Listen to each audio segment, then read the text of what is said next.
Clearing out WordPress dummy content. In this video tutorial, we are going to see how you can clear out WordPress dummy content, step by step. So let's get started.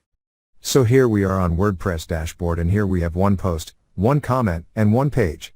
Now go to Posts and select All Posts. Here we can see all posts, with title. From here you can edit your post or move it to trash. Click on Trash and then select Trash from here. From here select Delete permanently. Now go to Pages, and here you can see all the pages. You can select individual pages or select all at once. Select All by checking Title box and select Move to Trash from Bulk Action and click on Apply button.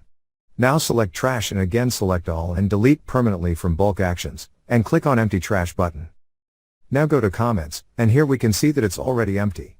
Similarly check Posts and Pages and they both are empty. So this is how you can clear WordPress dummy content. Thank you for watching.